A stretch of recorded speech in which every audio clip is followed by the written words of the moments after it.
ഞങ്ങൾ പോയ എല്ലാ രാജ്യങ്ങളിലും അവർ ചോദിച്ചത് ഈ ട്രംപ് പറഞ്ഞതിനെ കുറിച്ചാണ്.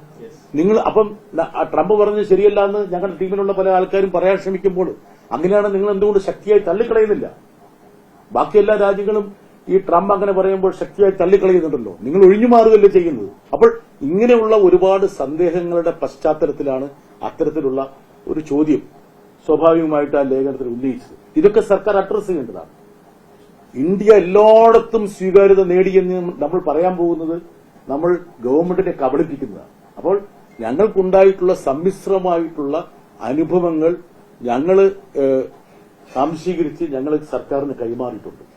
എനിക്ക് തോന്നുന്നു എല്ലാ ടീമുകളും അത് കൈമാറിയിട്ടുണ്ടാകും.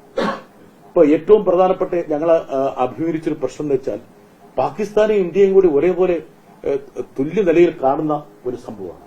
പാകിസ്ഥാൻ എന്നുള്ളൊരു മതരാഷ്ട്രമായിട്ടാണ് നമ്മൾ കാണുന്നത്. ഇന്ത്യ ഒരു ഡെമോക്രസിയാണ്, ഒരു മതനിരപേക്ഷ ഭരണഘടനയുള്ളതാണ്.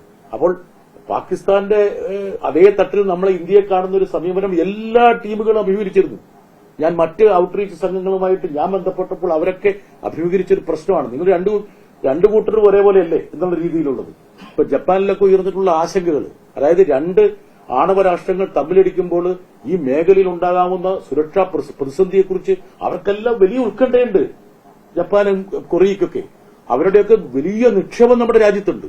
ആ നിക്ഷേപങ്ങൾക്ക് എന്താകും? അത് മാത്രമല്ല, ഞങ്ങൾ ജയശങ്കറോട് പറഞ്ഞൊരു കാര്യമുണ്ട്. അവിടുത്തെ പ്രധാന ബഹിരാഷ്ട്ര കമ്പനികൾ ഇന്ത്യയുടെ നിക്ഷേപവുമായി ബന്ധപ്പെട്ട് റിസ്ക് അസസ്മെന്റ് ആരംഭിച്ചിരിക്കുന്നു എന്ന് ഞങ്ങൾ കൈമാറിയ വിവരമാണ്. ഇതൊക്കെ നമ്മൾ ചർച്ച ചെയ്യേണ്ട വിവരങ്ങളാണ്. ഒരു പാർലമെന്റ് സമ്മേളനം വിളിച്ചു ചേർത്ത് കഴിഞ്ഞാൽ സ്വാഭാവികമായിട്ടും ഇതൊക്കെ ചർച്ച ചെയ്യാം. പിന്നെ ഏറ്റവും പ്രധാനപ്പെട്ട ഒരു പ്രശ്നമായിട്ട് ഇപ്പോൾ വന്നിരിക്കുന്നത്, അതായത് നമ്മൾ ഈ ഓപ്പറേഷൻ സിന്ദൂറിൽ നമുക്ക് നഷ്ടപ്പെട്ട എന്താണെന്നുള്ള ഒരു ചോദ്യത്തോട് അങ്ങനെ ഒരു ചോദ്യം ചോദിച്ചു കഴിഞ്ഞാൽ എന്തോ ദേശവിരുദ്ധതയാണൊരു ധാരണ. എന്തിനാണ് നമ്മൾ അലോസരപ്പെടുത്തുന്നത്? നമ്മുടെ രാജ്യത്തിന്റെ സുരക്ഷ അല്ലെങ്കിൽ നമ്മുടെ രാജ്യം നിലനിൽക്കുന്നത് ഒരു പോർവിമാനത്തിലോ അല്ലെങ്കിൽ ഏതെങ്കിലും ഒരു പീരങ്കിയിലാണോ? അതിനേക്കാൾ എത്ര ഈടുറ്റതായിട്ടുള്ള രാഷ്ട്രമാണ് ഇന്ത്യയുടേത്. എനിക്കിപ്പോഴും ഓർമ്മയുണ്ട്, കാർഗിൽ യുദ്ധസമയത്ത് നമുക്ക് നഷ്ടപ്പെട്ട 2 മിഗ് വിമാനത്തെക്കുറിച്ചും അതുപോലെ ഒരു MI-17 ഹെലികോപ്റ്ററിനെ കുറിച്ച് എന്നെ ഓർമ്മ ശരിയാണെങ്കിൽ അന്ന് ഇന്ത്യയിലെ പത്രങ്ങൾ തലവാചകമായിരുന്നു. ആർക്കും ഒരു പ്രശ്നം ഉണ്ടായിട്ടില്ല. ആരുടെയെങ്കിലും ദേശസ്നേഹം ചോദ്യം ചെയ്യപ്പെട്ടു. ഇന്ന് വിദേശത്ത് നമ്മൾ പോയി കഴിയുമ്പോൾ നമുക്ക് നഷ്ടപ്പെട്ടതിന്റെ കണക്കുകൾ ഉദാഹരണം പറഞ്ഞാലും ഇത് ശരിയാണോ എന്നുള്ള സർക്കാർ പറയട്ടെ. 3 റാഫേൽ വിമാനങ്ങൾ, ഒരു സുഗോയി, ഒരു മിഗ്, ഇത് ഇന്ത്യക്ക് നഷ്ടപ്പെട്ടു എന്ന് വിദേശ മാധ്യമങ്ങൾ ഒന്നടങ്കം റിപ്പോർട്ട് ചെയ്യുന്നു. ഈ ചോദ്യം നമ്മുടെ സംയുക്ത സേനാ മേധാവിയോട് സിംഗപ്പൂരിലെ ഷാൻഗ്രില ഡയലോഗിന്റെ ഭാഗമായിട്ട് അവിടുത്തുള്ള മാധ്യമങ്ങൾ ഉയർത്തിയപ്പോൾ അദ്ദേഹം നിഷേധിച്ചുമില്ല.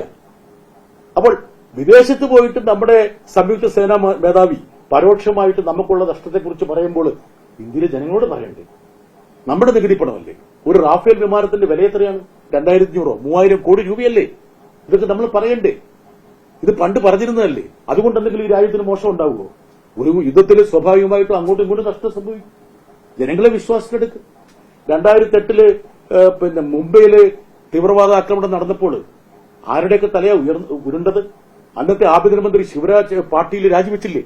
അന്നത്തെ മഹാരാഷ്ട്ര മുഖ്യമന്ത്രി വിലാസ് റാവു ദേശ്മുഖ് രാജിവെച്ചില്ലേ? അന്നത്തെ ഉപമുഖ്യമന്ത്രി രാജിവെച്ചില്ലേ? അതിന് സമാനമായിട്ടുള്ളതല്ലേ ഇപ്പൊ പഹൽഗാമിൽ നടന്നത്? കഴിഞ്ഞ പാർലമെന്റ് സമ്മേളനത്തിൽ ഇപ്പോഴും ഓർമ്മയുണ്ട്, ഞാൻ ആ ചർച്ചയിൽ പങ്കെടുത്തതാണ്. ആഭ്യന്തര വകുപ്പിനെ കുറിച്ചുള്ള സമഗ്രമായ ചർച്ച. അതിന് മറുപടി പറഞ്ഞാരാ? ആഭ്യന്തരമന്ത്രി അമിത്ഷായാണ്. അദ്ദേഹം പറഞ്ഞൊരു കാര്യമുണ്ട്, ഇന്ത്യയുടെ മണ്ണിൽ ഒരു തീവ്രവാദി പോലും കാലുകുത്തില്ല. ആരെങ്കിലും ഒരാൾ കാലുകുത്തിയാൽ ആ തീവ്രവാദിയുടെ 2 പുരുകത്തിന്റെ നടുഭാഗത്തേക്ക് ഞങ്ങൾ വെടിയുണ്ട ഉതിർക്കും. പഹൽഗാമില് 26 പേരെ കൊല ചെയ്ത ആ 5 പേര് ഇവിടെ എവിടെയാണ്? അവർക്ക് പുരുകങ്ങൾ ഉണ്ടായിരുന്നില്ലേ? അവരുടെ പുരുകത്തിന് നടുവിലേക്ക് എന്തുകൊണ്ട് വെടികൊണ്ട് ഉതിർത്തില്ല? ഇതൊക്കെ ചോദ്യങ്ങളല്ലേ? ഈ ചോദ്യങ്ങളൊക്കെ പാർലമെന്റ് ഉയരണ്ടേ? അല്ലാതെ ഈ പറഞ്ഞ വിദേശത്ത് പോയ സംഘങ്ങളെ ഇങ്ങനെ ആശ്ലേഷിച്ച് അവരുമായിട്ട് മാത്രം സംബന്ധിച്ച് പോകേണ്ട ഒരു കാര്യമാണ് ഇന്ന് ജനാധിപത്യം എന്ന് പറയുന്നത്. ഔട്ട്റീച്ച് ഓക്കെ, ഞാനതിൽ ഭാഗവാക്കായതാണ്.